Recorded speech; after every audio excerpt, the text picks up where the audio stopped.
The shuttle doors opened with a soft hiss and Commander Lee Hanna stepped onto the deck of the UES Resilience. The massive battle cruiser hummed with power around her, its corridors stretching out like metal veins carrying the lifeblood of humanity's war effort. She walked with steady steps toward the bridge, her black uniform crisp and her commander's insignia gleaming under the artificial lights. Behind her, crew members stopped their work to stare. Whispers followed in her wake like shadows. "That's our new commander? She looks like she just finished academy training. How old is she, 25?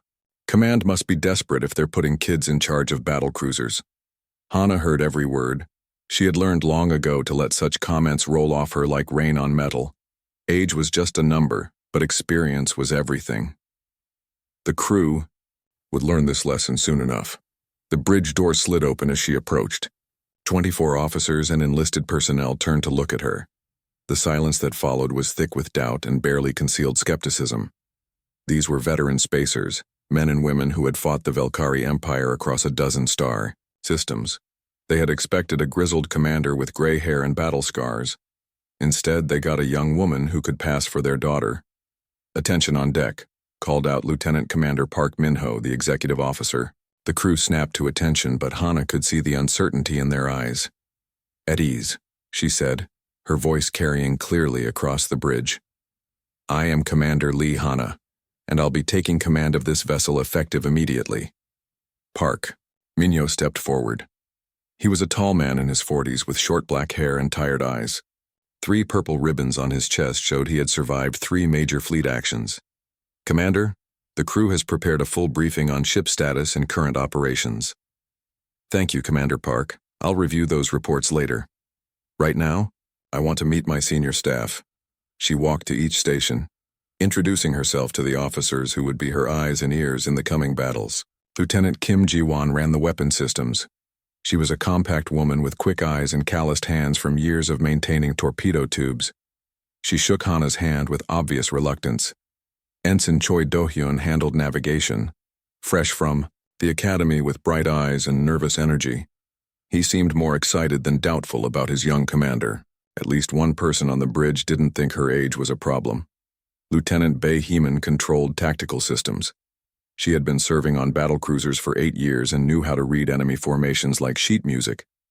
When she looked at Hanna, her expression was polite but distant. Communications fell to Ensign Yoon Sora, a quiet woman who spoke 4 human languages and had spent 2 years learning Velkari communication patterns. She nodded respectfully but said nothing.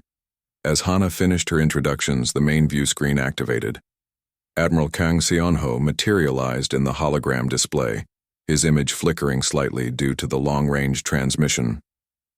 The Admiral was a legend in the human defense fleet. His face bore the scars of the Battle of New Seoul, and his left arm had been replaced with a cybernetic prosthetic after a Velkari plasma blast nearly killed him 5 years ago. "Commander Lee," the Admiral said. His voice was rough from decades of shouting orders over the noise of battle. "I trust you've met your crew." "Yes, sir. They seem capable. They better be. You're going to need every bit of their skill for this mission." The bridge crew exchanged glances. Everyone knew that when Admiral Kang personally briefed a mission, it meant trouble. "Display tactical overview," the Admiral ordered. The main screen changed to show a star map of the Kepler sector. Red icons marked Velkari-controlled systems, while blue dots showed human colonies. A yellow line traced a path through dangerous space toward a cluster of civilian evacuation ships. 12 civilian transports are stranded at New Busan Colony, Admiral Kang explained.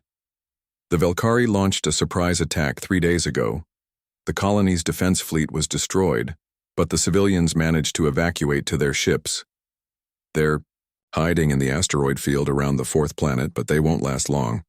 Food and life support are running low. Lieutenant Commander Park leaned forward. "Sir, why haven't they tried to escape on their own?" "Because the Velkari have blockaded the system. 3 destroyer squadrons are patrolling the hyperspace jump points. Any ship trying to leave gets vaporized." The crew studied the tactical display with growing unease. The mission parameters were becoming clear, and none of them liked what they saw. "Your orders are simple. Admiral Kang continued. Take a small escort fleet through Velkari space and bring those civilians home. The route will take you through 4 enemy-controlled systems. Intelligence estimates you'll face at least 2 major engagements. How many ships in the escort fleet? Hana asked. 6. The Resilience, 2 frigates, 2 destroyers, and a supply ship. I wish I could give you more, but every other fleet is committed to operations in the Outer Rim. Lieutenant Kim Ji-won could not hide her shock. Sir, 6 ships against Velkari. Patrol fleets? That's suicide. Admiral Kang's expression grew grim. 12 previous rescue missions have tried to reach New Busan. All failed. We lost 37 ships and nearly 4,000 crew members. Command is calling this Operation Last Hope because it probably is. The bridge fell silent.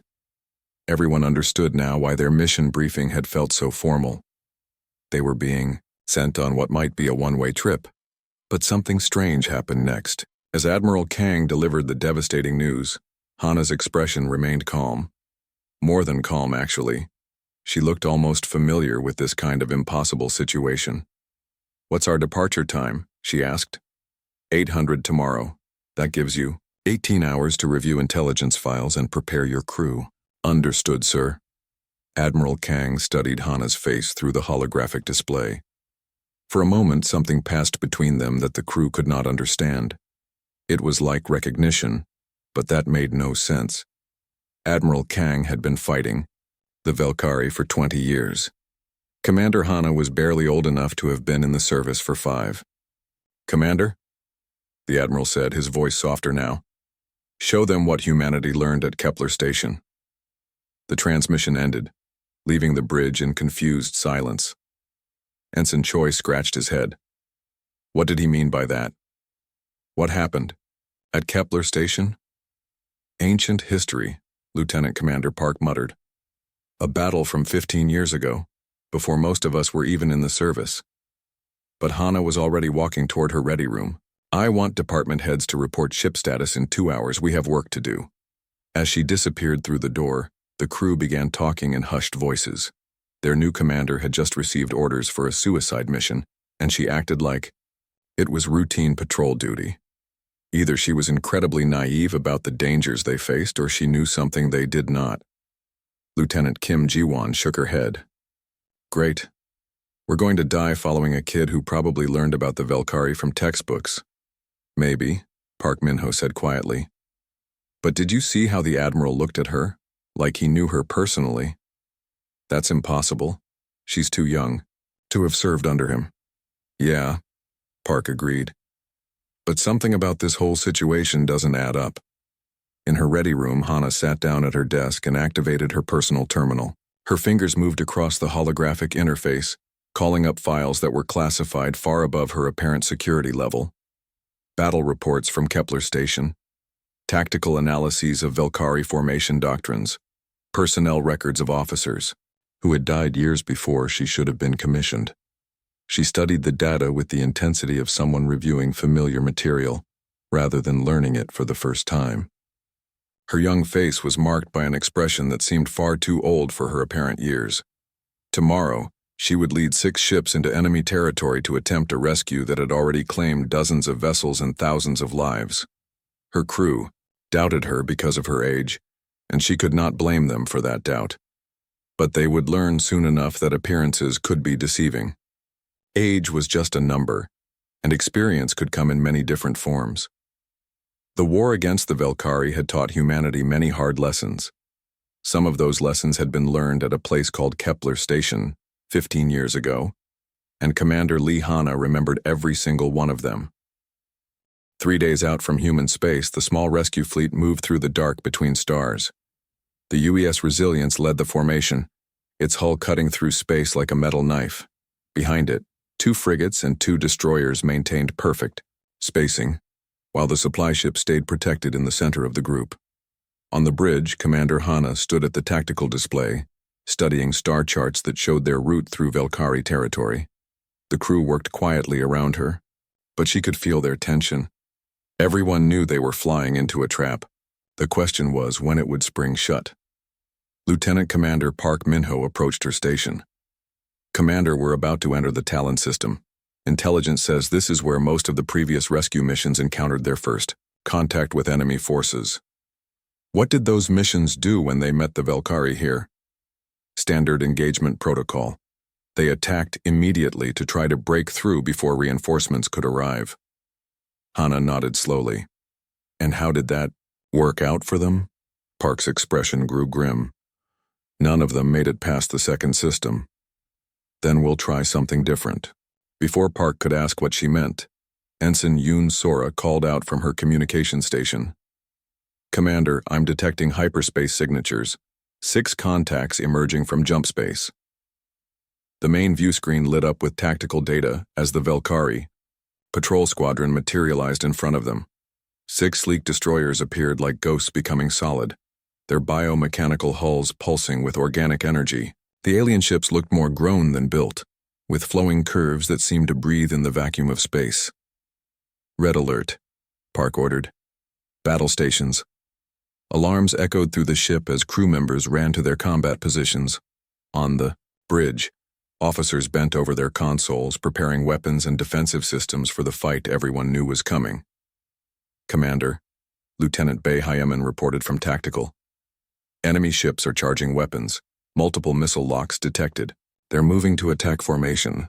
The Velkari destroyers spread out in a classic hunter pattern, each ship taking a position that would let them hit the human fleet from multiple angles. It was a formation designed to destroy everything in its path. All ships, this is resilience, Park spoke into his headset. Prepare for immediate engagement. Target the lead destroyer and focus fire. But Commander Hana raised her hand. Belay that order. Park turned to stare at her. Commander? All ships hold position. Do not charge weapons. Ma'am, they're about to attack us. Standard protocol requires immediate response. I'm not interested in standard protocol right now. Lieutenant Kim Ji-won looked up from her weapons console. Commander? Torpedo tubes are loaded and ready. We can take out at least 2 of their ships before they close range. No one fires until I give the order. The bridge crew exchanged worried glances. Their young commander was about to let 6 enemy warships get into perfect attack position without fighting back. It looked like suicide. Hana studied the enemy formation with an intensity that made her officers nervous. She walked slowly around the tactical display, examining the Velkari ship positions from every angle. Her eyes moved like she was reading a book written in the stars. Commander, Ensign Choi called out from navigation. Enemy ships will be in optimal firing range in 30 seconds. Let them come. 20 seconds. The crew held their breath. On the main screen, the Velkari destroyers looked like predators closing in for a kill. Their weapons glowed with deadly energy. 10 seconds. Park gripped his chair. Commander, we need to respond now. 5 seconds. Hana's voice cut through the tension like a blade. All ships execute formation Delta 7. Frigates take point positions. Destroyers move to flanking coordinates. Supply ship drops back 2,000 meters. The human ships suddenly burst into motion, moving with practiced precision into what looked like a defensive shell around the supply vessel. But something about the positioning seemed wrong to the tactical officers. The formation looked almost like they were presenting themselves as easy targets. Velkari ships are firing, Bae announced. The alien destroyers launched their attack, sending streams of plasma energy toward the human fleet. The deadly beams traced bright lines across space, each one carrying enough power to cut a frigate in half. But as the plasma torrents reached the human formation, something unexpected happened. The defensive shell that had looked so vulnerable suddenly became a trap. The spacing between ships created corridors that channeled the enemy fire into specific zones where the human vessels could respond with overwhelming firepower. Return. Fire, Hana ordered. All weapons. The human ships opened up with everything they had. Missiles streaked out from launch tubes while energy cannons sent focused beams back at the Velkari destroyers. But instead of spreading their fire randomly, every shot was coordinated to hit the enemy ships at their weakest points. The first Velkari destroyer exploded in a ball of blue flame as 3 missiles struck its engine section simultaneously. The second ship tried to turn away, but human destroyer fire caught it in the side. tearing through its organic hull like paper. Within 2 minutes, all 6 enemy ships were floating debris. "Cease fire," Hana commanded. "Damage report." "All ships report minimal damage," Ensign Sora announced. The frigate Halifax took a glancing hit to her port shields, but nothing serious. The bridge crew stared at the tactical display in amazement. They had just destroyed 6 enemy warships without losing a single vessel.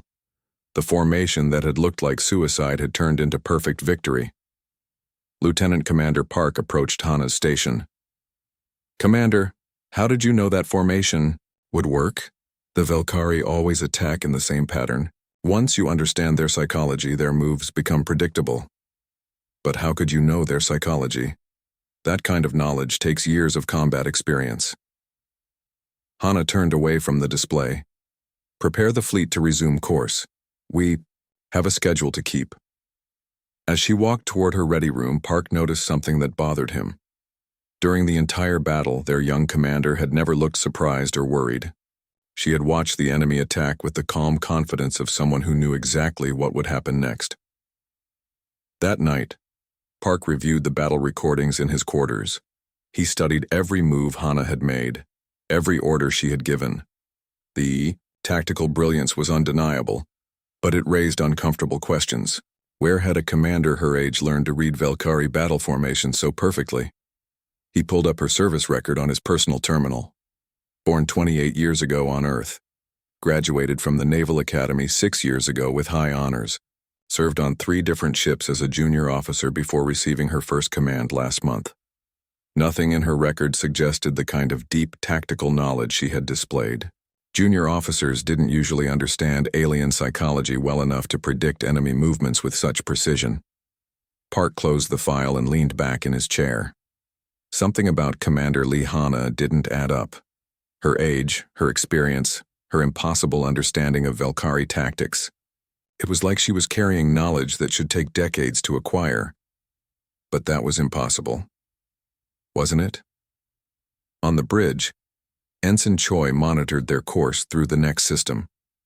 The fleet moved steadily toward New Busan Colony, but everyone knew the real test was still ahead. The Velkari patrol they had destroyed was just the beginning. In her quarters, Commander Hana reviewed intelligence reports about enemy strength in the systems ahead. Her young face was marked by an expression of deep concentration as she studied data about Velkari fleet movements and attack patterns. She made notes on her personal tablet, her handwriting quick and precise. Anyone reading over her shoulder would have been surprised by the content. Her tactical observations were detailed and sophisticated, showing an understanding of enemy doctrine that went far beyond what any academy could teach. But there was something else in those notes. References to battles that had happened years ago. Mentions of tactical lessons learned at places she was too young to have visited. Knowledge that seemed to come from somewhere other than textbooks and training simulations. The fleet continued, its journey toward the heart of Velkari space, carrying 1,200 souls toward what might be salvation or destruction. Their young commander had proven she could fight, but the hardest battles were still ahead. And with each passing hour, the questions about Lee Hana grew more troubling for those who served under her command. The Velkari ambush came without warning in the Helix Nebula, where swirling gas clouds provided perfect cover for a surprise attack. Commander Hana was reviewing navigation charts in her ready room when the battle alarm screamed through the ship. She reached the bridge in 30 seconds to find chaos. The main view screen showed a nightmare scenario that made even veteran crew members go pale. 30 Velkari warships had materialized from the nebula's dense gas, including 2 massive dreadnoughts that dwarfed everything else in the area. "Report," Hana ordered as she took her command chair. Velkari battle group emerging from the nebula, Lieutenant Bay called out from tactical. 30 contacts confirmed, 2 dreadnoughts, 8 heavy cruisers, 20 destroyers. They've cut off our retreat route. Lieutenant Commander Park turned from his console, his face grim. "Commander, we're facing odds of 5 to 1. Recommend we scatter the fleet and try to save what ships we can." Hana studied the tactical display with the same intense concentration she had shown during their first battle. The enemy formation was perfect for crushing a small fleet like theirs. The dreadnoughts anchored the center while the smaller ships spread out to prevent escape. Distance to the enemy fleet? 40,000 kilometers and closing, Ensign Choi reported. Time to weapons range? 8 minutes at current closing speed. The bridge crew waited for orders, expecting their commander to call for emergency maneuvers or desperate evasive action. Instead, Hana stood quietly at the tactical display, her fingers tracing patterns in the air as she studied enemy ship positions. All ships maintain current course, she announced. Park stared at her. Commander, we're flying straight into the center of their formation. That's correct. That's suicide. We need to protect the civilian transports, not use them as bait. Hana's voice carried an authority that silenced all objections. Trust me, I've faced these odds before. Something in her tone made the crew obey despite their fear. There was an ancient certainty in her words, like someone speaking from deep experience rather than desperate hope. All civilian ships, this is resilience, she spoke into the fleet communication channel. Maintain current heading. Do not deviate from course for any reason. The response from the transport captains was immediate panic. Resilience, this is Transport Busan Hope. You're leading us straight into enemy guns. Trust me, Captain. Continue. On your current heading. As the fleets closed distance, Hana began issuing orders that seemed to border on madness. The escort ships spread out in what looked like a suicidal frontal assault formation, leaving the civilian transports exposed and vulnerable. Commander, Lieutenant Kim pleaded from her weapons station, this formation will get us all killed. Execute my orders. The Velkari fleet responded exactly as Hana expected. The enemy commanders saw the exposed civilian ships and moved to surround them, their formation shifting to maximize firepower against the helpless transports. It was a textbook maneuver designed to end the battle quickly, but as the alien ships moved into their attack positions, they walked straight into the trap Hana had prepared. Now, she said quietly. The human escort ship suddenly changed course, moving with precision that caught the Velkari completely off guard. What had looked like a suicidal charge became a coordinated strike at the weak points in the enemy formation. The frigates hit the Velkari destroyers from angles the aliens hadn't protected. The destroyers launched missile spreads that exploited gaps in the enemy defensive screen. Even the supply ship contributed, using its sensors to coordinate targeting data across the entire human fleet. How is she doing this? Ensign Sora whispered from her communications console. The answer was becoming clear to anyone who watched carefully. Commander Hana was fighting like someone who had faced Velkari fleets many times before. Every maneuver she ordered exploited weaknesses in alien tactical doctrine that should take years of combat experience to understand. She anticipated every enemy response before it happened. When the Velkari dreadnoughts moved to crush her flanking destroyers, she had already repositioned them to safety. When the alien cruisers tried to envelope her formation, she countered with maneuvers that turned their advantage into vulnerability. The battle raged for 2 hours, with explosions lighting up the nebula like deadly fireworks. But gradually, the impossible began to happen. The human fleet was winning. During the height of combat, as plasma beams and missile trails crisscrossed the space around them, Ensign Sora picked up something on the Velkari communication channels that made her blood run cold. Commander, she called out over the noise of battle. I'm intercepting enemy transmissions. They're not using standard fleet coordination signals. What are they saying? Sora's translator software worked frantically to convert the alien clicking and chittering into human words. They're using a specific designation for you, something that translates roughly to the ghost who returns. The bridge crew exchanged glances. Why would the Velkari have a special name for a human commander they had never fought before? The answer came when one of the Velkari dreadnoughts broke formation and charged directly at the Resilience, ignoring all tactical sense. Its captain was screaming something in the alien language that made Sora's translation software struggle to keep up. What's he saying? Hana asked. He's saying, you died at the burning station. You cannot be here. The dead do not return to haunt us. For the first time since the battle began, Hana's calm expression flickered. Something passed across her face that looked almost like recognition. The Velkari dreadnought's suicide charge ended when 3 human destroyers caught it in a crossfire that tore through its massive hull. The alien ship exploded in a ball of green flame that lit up half the nebula. With their flagship destroyed, the remaining Velkari ships retreated into hyperspace, leaving the human fleet battered but victorious. Damage report, Hana ordered as the last enemy contact disappeared from their sensors. Frigate Sol took heavy damage to her drive section, Park reported. Destroyer Incheon lost her primary weapons array, but all ships are still operational. Casualties? Surprisingly light, 43 wounded across the fleet but no deaths. The crew celebrated their impossible victory, but Lieutenant Commander Park was troubled by what he had witnessed. Their young commander had just outfought a Velkari battle group using tactics that seemed to come from nowhere. Later that night, as the fleet limped toward their next hyperspace jump, Park accessed the ship's database and searched for information about the Battle of Kepler Station. Admiral Kang had mentioned it during their mission briefing, and the Velkari seemed to think Hana was connected to it somehow. What he found made his hands shake.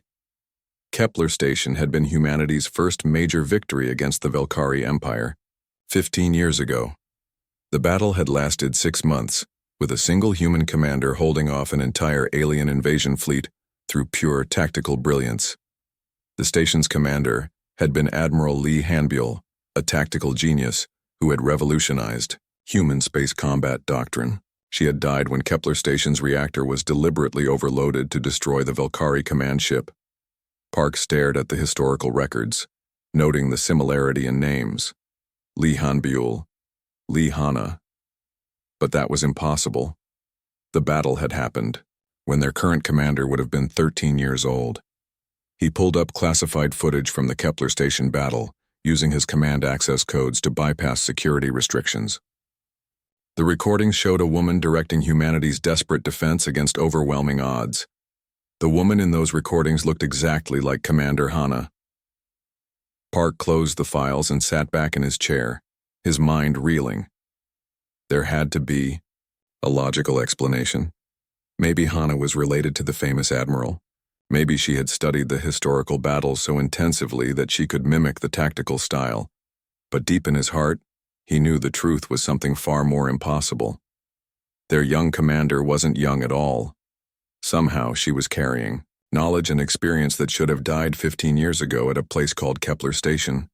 The question was how, and what it meant for the mission that was supposed to save 1,200 civilian lives. The human fleet drifted in the wreckage field of an ancient battlefield. Engines powered down to minimum while repair crews worked to fix battle damage. Commander Hana had chosen this location for their recovery stop, claiming it offered good sensor cover from Velkari patrols. Lieutenant Kim Ji-won ran routine scans of the surrounding debris while her weapons teams replaced damaged missile tubes. What she found in the wreckage made her call Lieutenant Commander Park to her station immediately. "Sir, you need to see this," she said, pointing to her sensor display. "These debris patterns are from a major fleet engagement. Based on the metal, composition, and decay rates, I'd estimate this battle happened about 15 years ago." Park studied the readings with growing unease. "Any way to identify which battle this was?" Kim's fingers moved across her console, pulling up spectral analysis data. "The wreckage includes fragments from both human and Velkari ships. Heavy concentrations of tritium and quantum residue suggest someone detonated a fusion reactor during the fighting. Run a comparison against historical battle sites in our database." The computer worked for several minutes, cross-referencing debris patterns with known engagement records. When the results appeared on screen, Park felt his blood run cold. "Computer identifies this as the site of the Battle of Kepler Station," Kim reported. "Confidence level 97%. Park stared at the display in shock.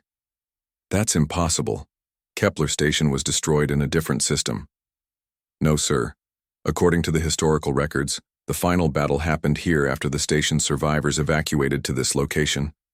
This is where Admiral Lee Hanbuell made her last stand against the Velkari invasion fleet." The implications hit Park like a physical blow. Commander Hana had not chosen this location randomly for their recovery stop. She had brought them to the exact place where humanity's greatest naval hero had died fighting the same enemy they faced now. Kim continued her analysis, unaware of her commander's growing distress.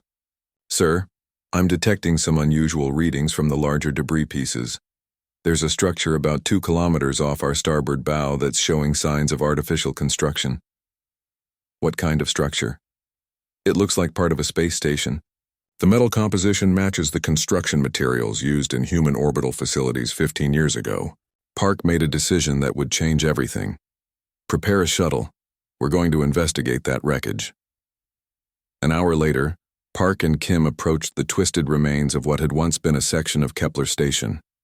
Their shuttle's lights revealed corridors that had been blasted open to vacuum and compartments filled with frozen debris. There, Kim pointed to a section that looked more intact than the rest. "That appears to be a command center. If there are any records left from the battle, they would be in there." They docked their shuttle and used portable airlocks to enter the ruined station. Inside, emergency lighting still flickered weakly from backup power systems that had somehow survived 15 years in space. The command center was a tomb of twisted metal and broken equipment. But in the center of the room stood something that made both officers stop breathing. A memorial wall covered with photographs and names of the station's defenders. At the top, in a place of honor, was a large portrait of Admiral Lee Hanbuell. The woman in the photograph was unmistakably Commander Hana. "That's impossible," Kim whispered. "People don't look exactly the same after 15 years. They age, they change." Park examined the memorial more closely. Below the Admiral's portrait was a bronze plaque with details of her service record. Born 43 years ago. Graduated from the Naval Academy 22 years ago.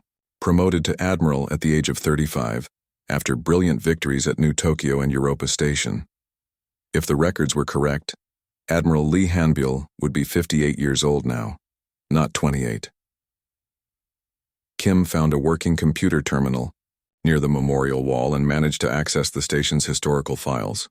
What she discovered made the mystery even deeper.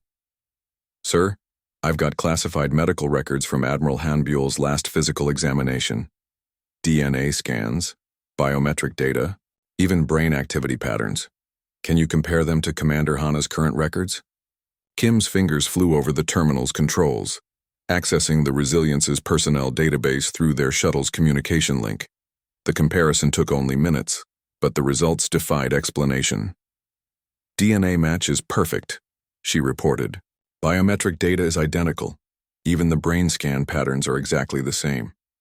Park slumped against a bulkhead, his mind struggling to process what they had discovered. How is that possible?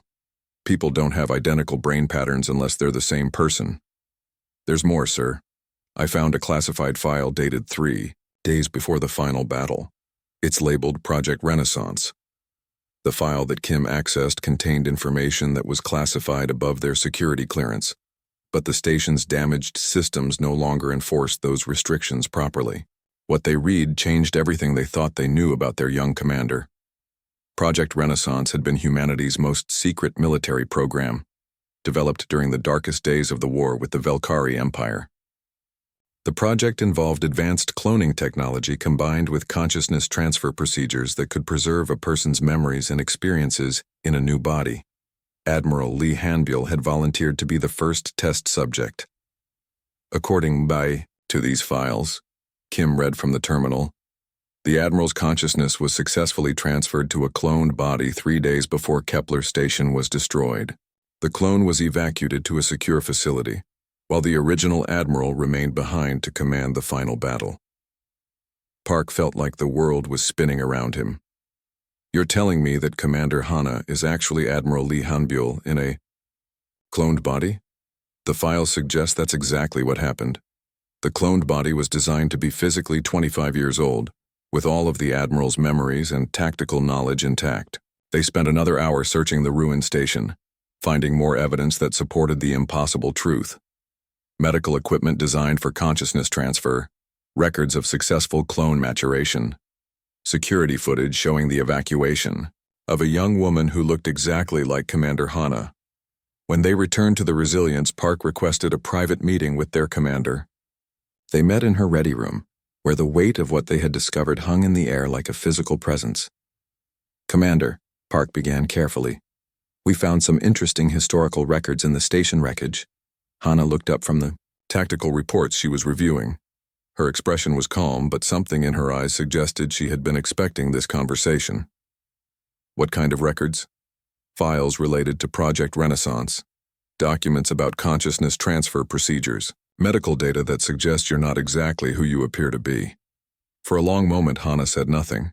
Then she closed the tactical reports and leaned back in her chair. How much do you know? Enough to understand why the Velkari called you a ghost. Enough to know why Admiral Kang treats you with such respect despite your apparent age. Enough to realize that our young commander has been fighting this war for a lot longer than her body suggests. Hana stood and walked to the viewport, staring out at the debris field where her original body had died 15 years ago. I've been fighting the Velkari Empire for 43 years, she said quietly. In this body, I've fought them for 15. The Admiral Lee Hanbyul who died at Kepler Station was my original self. Commander Lee Hana is who I became when they gave me a second chance to continue the fight. Park felt the pieces of the puzzle clicking into place. That's why you know their tactics so well. You've been studying them for decades. I've been killing them for decades. Every battle formation they use, every tactical doctrine they follow, every psychological weakness they have. I learned it all through years of combat, that this young body never experienced, but this old mind remembers. Perfectly. Does the crew need to know? Hana turned back to face him. That depends on whether you think they can handle the truth. Some people have trouble accepting that their commander died once and came back to life in a different body. They'll follow you regardless. You've proven you can keep them alive against impossible odds. Good. Because the hardest part of this mission is still ahead of us. The Velkari know who I am now. They'll throw everything they have at us to make sure I don't escape a second time. Park nodded slowly, understanding finally dawning. You're not just trying to save 1,200 civilians, you're settling an old score. I'm finishing what I started 15 years ago. The Velkari Empire has been spreading across this galaxy for too long. It's time someone reminded them that humanity doesn't give up even when death tries to stop us. Outside the ready room, the fleet continued its journey toward New Busan Colony and whatever final battle waited there. But now Park understood that they weren't just following a young commander on a rescue mission. They were serving under humanity's greatest military mind, returned from death to continue a war that had taken everything from her once before. And this time, she intended to win. The New Busan system appeared on their sensors like a vision of hell. Velkari ships surrounded the colony world in 3 defensive rings, their biomechanical hulls glowing with hostile energy. Intelligence had been wrong about the enemy's strength. Instead of a simple blockade, they faced a full siege fleet of over 60 ships. Commander Hana studied the tactical display with grim satisfaction. They're not just blockading the system, they're waiting for us. Lieutenant Commander Park checked the sensor readings again, hoping the numbers would somehow change. 63 enemy contacts confirmed. 4 dreadnoughts, 12 heavy cruisers, and 47 smaller vessels. They've had 3 weeks to prepare for our arrival. Any word from the civilian transports hiding in the asteroid field? They're back. Last transmission was 2 days ago. Food and life support are critical. They won't last another week. Hana nodded slowly. The Velkari had turned the rescue mission into a trap, using the civilian ships as bait to draw her into a battle she couldn't win with 6 escort vessels. But she wouldn't have to win it alone. Commander, Ensign Sora called from communications. I'm detecting hyperspace signatures, multiple contacts emerging from jump space. The main view screen lit up with new sensor data as ships materialized throughout the system. Human ships, flying, in perfect formation despite arriving from different directions. Battlecruisers, destroyers, frigates, and support vessels appeared like cavalry riding to the rescue. It's Admiral Kang, Park breathed. He brought the entire 7th Fleet. But even with reinforcements, the numbers were grim. The human fleet now fielded 37 ships against the Velkari's 63. Still heavily outnumbered, but at least they had a fighting chance. Admiral Kang's face appeared on the main view screen, his scarred features showing the strain of extended combat. Commander Lee, sorry we're late to the party. Had to fight our way through 3 Velkari patrol groups to get here. Understood, sir. What's our tactical situation? Not good. The enemy has had weeks to fortify their positions around the colony. They're using the planet's gravity well to anchor their defensive formations. Any direct assault will cost us half our fleet. Hana studied the enemy positions with the intensity that her crew had learned to recognize. She was reading the Velkari formation like a book, looking for weaknesses that others might miss. Admiral, I'd like to suggest a different approach. I'm listening. As Hana outlined her tactical plan, something strange happened during the joint command conference. The senior officers who had joined the rescue mission began treating her with a deference that puzzled the younger crew members. Admiral Song Tae-woo, commanding the battlecruiser Defiant, asked for her assessment of Velkari defensive doctrine. General Nam Ji-hyun, leading the Marine Assault Forces, requested her input on ground combat tactics. Captain Ro Yunbi, the fleet's intelligence officer, deferred to her analysis of enemy psychology. These were officers with decades of experience, veterans who had fought the Velkari across dozens of star systems. But they spoke to Commander Hana like she was their superior, despite her apparent age and junior rank. Ensign Choi, monitoring the tactical communications channel, noticed something even more disturbing. The senior commanders were using old military protocols when addressing Hana, the kind of formal speech reserved for flag officers. "Sir," he whispered to Lieutenant Commander Park, "why are they talking to the commander like she outranks them?" Park had been wondering the same thing, but now he understood. These officers knew who Hana really was. They had served under Admiral Lee Han-byul years ago, before her death at Kepler Station. The slip came when Admiral Kang was reviewing fleet dispositions for the coming battle. "Admiral Lee, your tactical assessment of the enemy's weak points will be crucial for our attack plan." He caught himself immediately, but it was too late. Half the bridge crew had heard him use the wrong rank. I mean Commander Lee, of course, but the damage was done. Whispers spread through the bridge as crew members began putting together pieces of a puzzle they had been assembling for days. During the battle planning session, Hana's expertise shone through completely.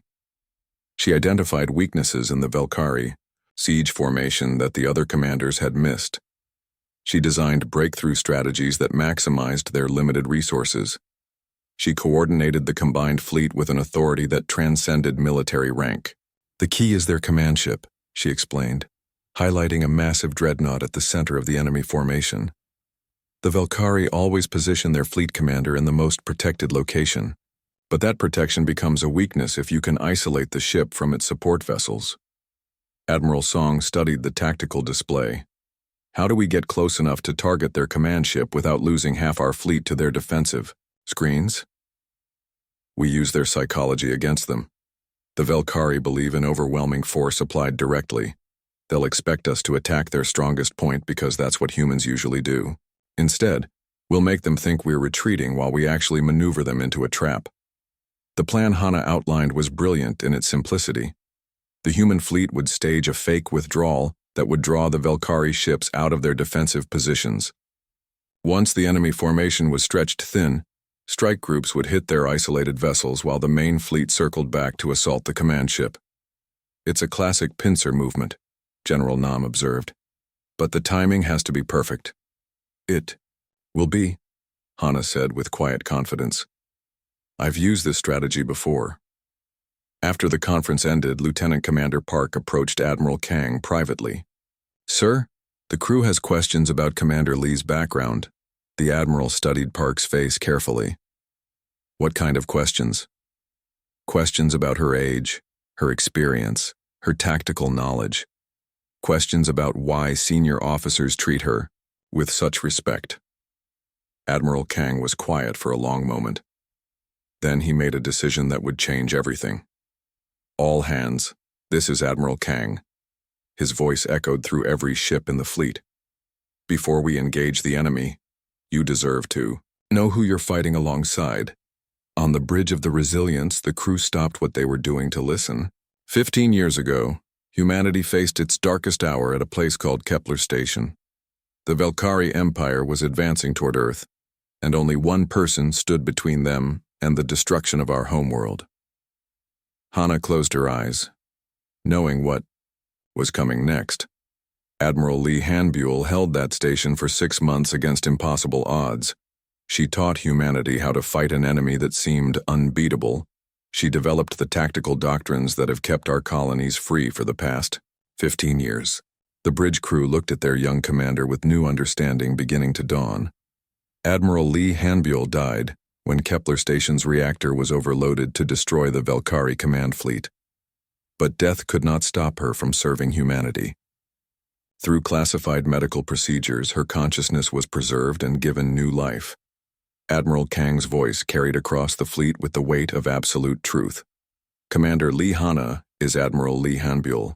The young woman you see carries the memories and experience of our greatest military mind. The enemy knows who she is.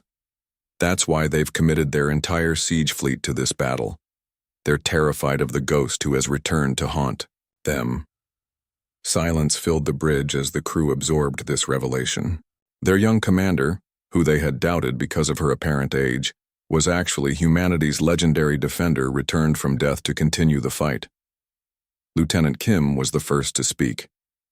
"Ma'am, we're honored to serve under your command." One by one, the rest of the crew echoed her sentiment. They had been following a hero without knowing it. Hana opened her eyes and looked at her bridge crew. For the first time since taking command, she saw no doubt in their faces. "Only respect and determination. Thank you," she said simply. "Now let's finish what we came here to do." The human fleet prepared for battle, but now they fought with new purpose.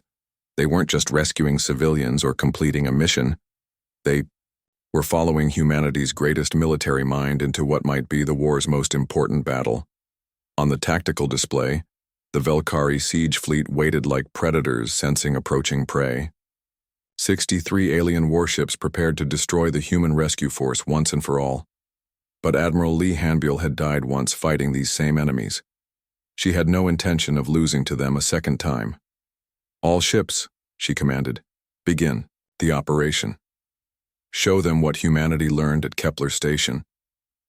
The fleet moved forward into battle, carrying the hopes of 1,200 civilian lives and the legacy of a hero who had already given everything for humanity's survival.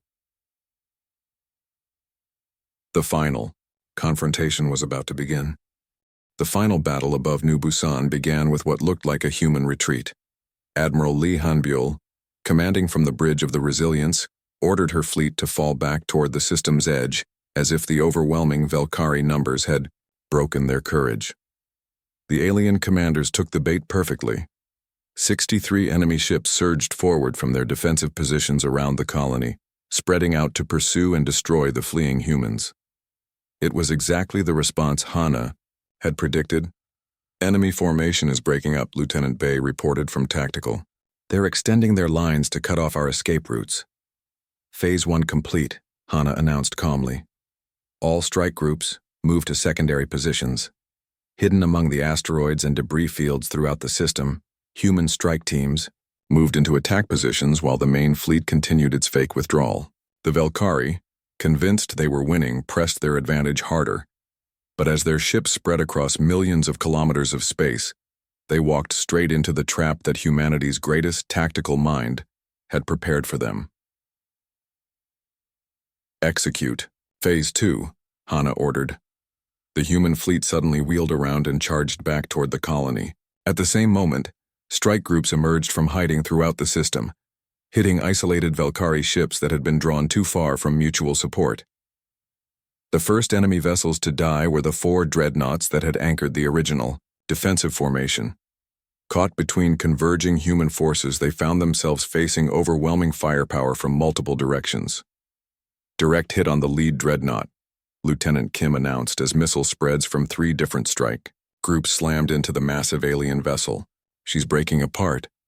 But the real masterpiece of the battle was happening in the center of the Valkyrie formation, where their command ship sat protected by layers of escorts.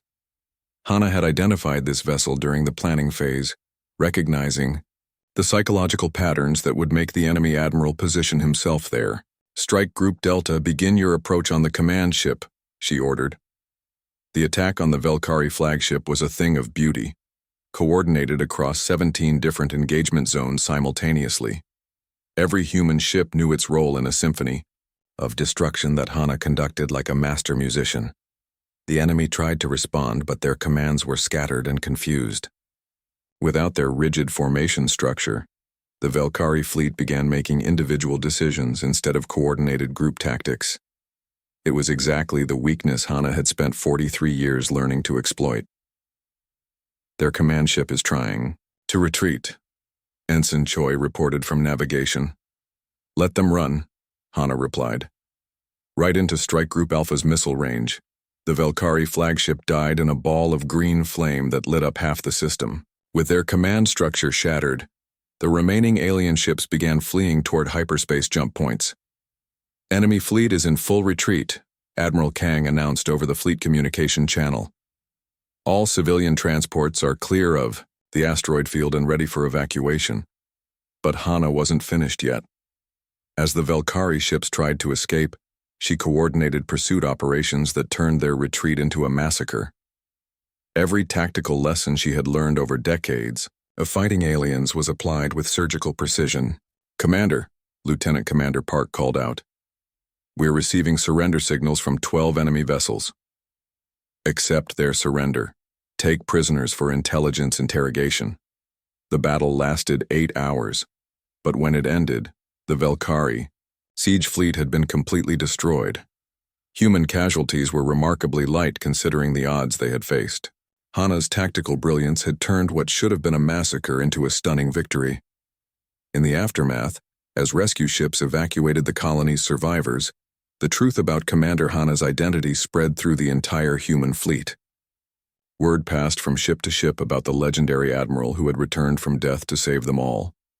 On the bridge of the Resilience, Hana stood at the main viewport watching civilian transports dock with her escorts. 1,200 lives saved because she had refused to let death stop her from serving humanity. Lieutenant Kim approached her station. Ma'am, we're receiving priority communications from Earth Command. They want to speak with you personally. Tell them Admiral Lee Hanbuel is busy completing her mission. Kim smiled. Yes, ma'am. Admiral Kang's final transmission to the fleet was broadcast on all channels. Today you fought under the greatest military mind in human history. You served alongside the woman who taught our species how to survive against a superior enemy. Through the viewports of 37 human ships, crews looked toward the Resilience where their legendary commander stood watching the fruits of victory. Admiral Lee Hanbuel died 15 years ago defending Kepler Station, but death could not stop her from protecting humanity. She returned to us when we needed her most, and she led us to victory when defeat seemed certain. The Admiral's voice carried across space with the weight of absolute respect. The war against the Velkari Empire will continue, but today humanity struck a blow that will echo across the galaxy. We have shown our enemies that human determination cannot be stopped by death itself. On her bridge, Hana listened to the Admiral's words while reviewing casualty reports from the battle. Even in victory, the cost of war weighed heavily on her. Every human life lost was a personal failure, a tactical mistake she would study and learn from.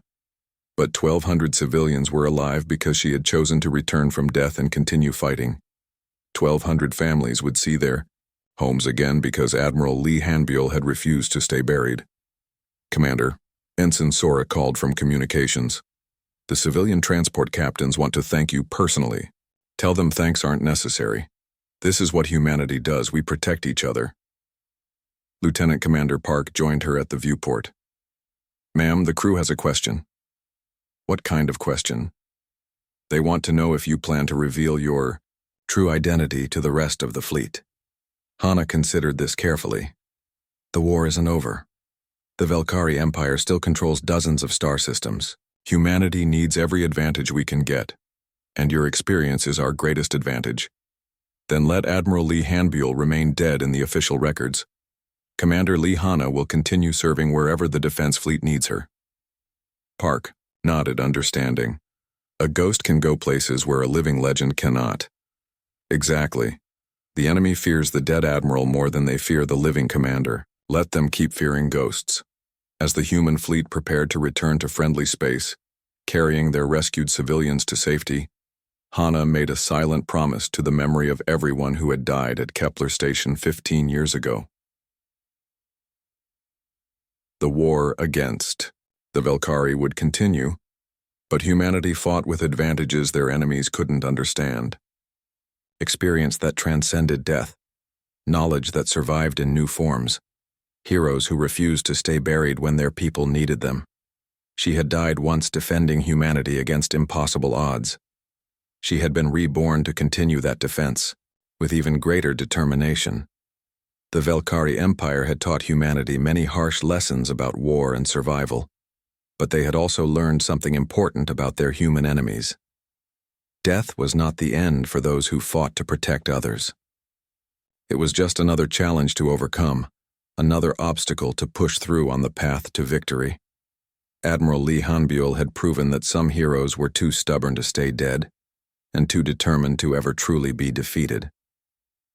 The war would go on, but humanity would face it with the accumulated wisdom of its greatest defender, hidden behind the face of a young woman who carried 43 years of hard-won experience. In the end, the crew of the Resilience had learned that age was just a number. Experience came in many forms, and their species had a habit of finding ways to win even when victory seemed impossible. They served under a ghost who had chosen to return, and that ghost would keep fighting until every human colony was safe from alien aggression. The legend of Admiral Lee Hanbuel would live on, one successful mission at a time.